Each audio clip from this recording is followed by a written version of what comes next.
Praise God, hallelujah. May buntag sa tanan. Murag luya malulay pamahaw. May buntag sa tanan. Praise God, hallelujah. Karon na ana punta sa bahin sa testimony na magpatutuo ta sa kaayo ug sa grasya nga nasinati nato diha sa atong buhi nga Dios. So, bago na ko tawagon ang testimony karong kabuntagon, isa na siya ka babae, hindi man lalaki. Maanyag din siya na inahan. Pero, akong nahinumduman sa una, bago ni siya naabot, bago nila nakabalo ba? Bago sila nakabalugod sa kamatuoran, nakadungog din sila sa pulong sa Ginoo sa 2021 itong pagkamatay ni Ate Marites. So, nakadungog sila sa wali kay every night man to serbisyo sila pastor si pastora uban sa kaubanan. Tagagabi naga-share din ta og pulong sa Ginoo. Dito lapita. Diri sa Badyang. So, diri sa Roma 10:17, karon makainom kita na ang tao mutuo lang kay Kristo kung makadungog siya sa mensahe. Mahitungod kaniya o kini mensahe madugtog lang kung may magtudlo niini. So, dili jud makawang no, maskin pag-asa ka basta maka-share ka sa pulong sa Ginoo ug naay maminaw niini ug mutuo, maluwas gyud. Mao na sa kinabuhi nila Sis Marian, nila Bro Jerry, diha nila nadungog tungod kay nakadungog sila sa mensahe sa Ginoo, naablihan ang ilang salabutan, naablihan ang ilang kasing-kasing sa kamatuoran. Sugod sa pagkadungog nila sa mensahe sa Ginoo, naigo ang ilahang kasing-kasing, na-open ang ilahang heart, ilahang panghuna-huna ba? Gihigap sila sa Ginoo. Mauna nga kung importante jud kaayo nga i-share nato ang pulong sa Ginoo.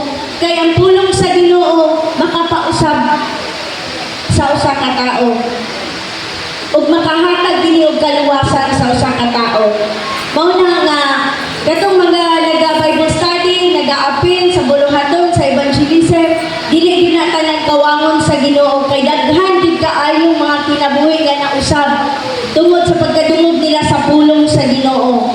So, isa na niini nga produkto sa pag-share sa pulong sa Ginoo nga nausab ang ilahang kinabuhi nga hantod karon, glory to glory, makita nimo ang kabaguhan, makita nimo ang himaya sa Ginoo sa ilahang kinabuhi, sa ilahang mag-asawa, na ang ilahang bersikulo nga gihugtan diya sa Joshua na as for me and my house we will serve the Lord. So karon nagapaningkamot kid sila everyday na makadala gid sila ang tibuok nilang pamilya madala gid diha sa tiilan sa Ginoo. Ug akong tawagon si Sis Marian Tubiya.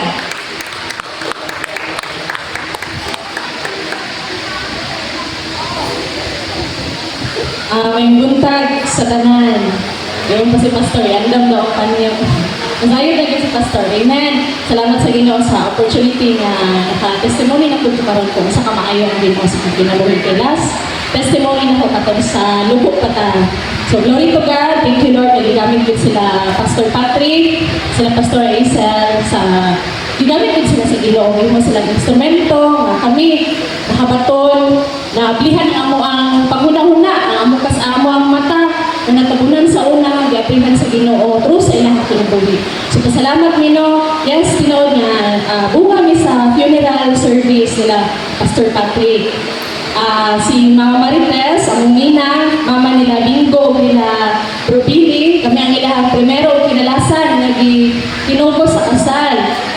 Then glory to God, kanang atong panahon sa funeral service, everyday nag-attend me. I didn't even everyday na ay time na kanang maka-attend me. Then ato nga time, wala may kasapot sa mga ibati. Nag-share ko si pastor na remember na ako. Si Jerry, sige nag-back home nila. Kaya ikaw yun min sa pulong.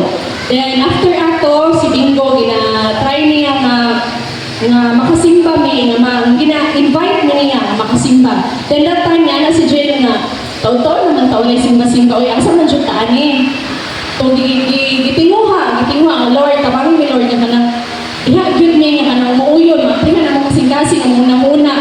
Kaya sa una mga God, wala ko nag-compare ha. Sa una, sa ako ang relihiyon, lahirag yun. Kung makompare na ko sa una, musimba tuod, pero after simba, na ang every Sunday nagasimba, every Sunday nagasimba, tuod nagasimba, pero walay pag kinabuhi, walay kausaban. Si Jaylin, after simba, mag-inom. Niya, isip asawa, masuko, magyaw-yaw, mag-abot na siya pinduha. Pero karon every Sunday, every day sa mga buluhatag sa Ginoo, ginapakalimutan na kanang muuyon sa iyong kabubuton. Then, this past few days, nagkakit ko realization ba, kanang tinood siya no, na-remind ko sa katong testimony mo natin kay Ma'am Joyce nga kanang pag once feel ni mo, layo na ganit ka sa Ginoo, dali ka kamuinit. Tinood siya sa eskwelahan, bitaw. Dila ko sa puton ni anak ko ba? Then naipakita ko sa eskwelahan ni anak ko nga, Lord, salamat Lord, kay imuhang kung sa tao pa ba, imuhang gitugol akong ulo. Nga Lord, salamat Lord, kay nakamata ko. Dili ko masugod niya ka nang sa balay mo God every Sunday. Daghan siya kayo kong alibay. Murag pala siguro ang alibay. Nako, ang kanang busy lagi ana sa bulahaton, pero nakaanak ko ba ako for example mo kanang marapture. Inya, that time na ako sa balay, hindi siya ko masugod Lord, padayon siya ko, kasi kaya kanimo, kung namin mga pagsulay sa kinabuhi, iman siya ngon perfecto ang kinabuhi na yung mga pagsulay. Lord, padayon siya ko, mga lagad diha kanimo, hindi ko mututok sa tao, mututok na di ko nimo, na ako'y madungo. Pikas walang to, Lord, focus na dyan ko niya kanimo. Ngay Lord, diha ko nakabato ng kaluwasan, kagawasan. Lord, ako dyan yung padayon, Lord, ang servisyo kanimo, Lord God, tungod Lord, wala laing pasidunggan, pasalamatan sa kong kinabuhi, Lord, kaya tungod kanimo, nakabato ng kaluwasan, Lord. So ako mga pag-ampo, no, sa mga kaubanan ako, mga bago, sa mga karaan, at ako padayon, at yung padayon pagpahalaga sa Ginoo. Kaya lamig dyan kayo ang kinabuhi nga na ang presensya sa Ginoo gani. Lahi ang panimalay na naagid ang Ginoo mga sentro sa tibok pamilya. Gubot ang panimalay kung wala ang Ginoo. Kaya dili pa ka manamdagan, wala ka ng Holy Spirit para makonvict kay sa mga balik na wala yung gibuhat, pataka na ka diha ugyaw-yaw. Ato siyang tinguhaw na Lord, everyday Lord, tabangi ko Lord. Kung ako lang Lord, dili dyan ako kaya. Tabangi ko Lord, na mausap ko sa imuhang ngalan Lord. Ikaw lamang din Lord, ang makapausap na ako, dili akong bala, dili akong magsuon, dili akong pastor, akong pastora. Walay, ang pastora, itong mga kaigsunan, dili perfecto. Isa po na sila nga makamali. Atong tutukan ng Diyos ang Ginoo. So, tanan doon kumaya, ako palig sa iyahan.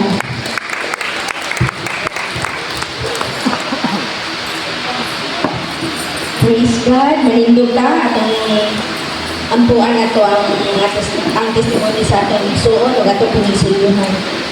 Lord, hallelujah, salamat kayo Ginoo nining kabuntagon. Dadiin Ginoo, nagpatutuong dindoy Ginoo sa imong kaayo, sa imong grasya nga gihatag kanamo Ginoo, among nasinati sa among kinabuhi Ginoo. Lord, salamat sa imong dakong gugma Ginoo sa matag usa Ginoo. Kaya kung wala pa ka, nahigugma ka na mo, Ginoo, ambot kung asa na may karoon, Ginoo.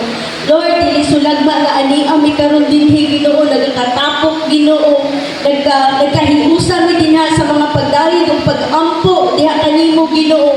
Kundili, ang kaning tanan din, Ginoo, nga nagatindog o nagaampo kanimo, nagadahil kanimo, imuadjud kining mga pinili tanan nga kaanakan, Ginoo. Lord, ang testimony sa akong igsuon, Ginoo. Sinuhi kini Ginoo. Ug daghan pa kaayo mga testimony Ginoo nga may tabo sa iyang kinabuhi. Ug ang tagsa-tagsa nga adunay kadaugan pero kabuntagon Ginoo. Sinuhi kini sa imong pamilya nga dugo Ginoo. Na wala gyud kaaway Ginoo nga makasakmit niini. Lord, salamat Ginoo sa imong presensya karon kabuntagon. Amo jud kini ginang welcome Ginoo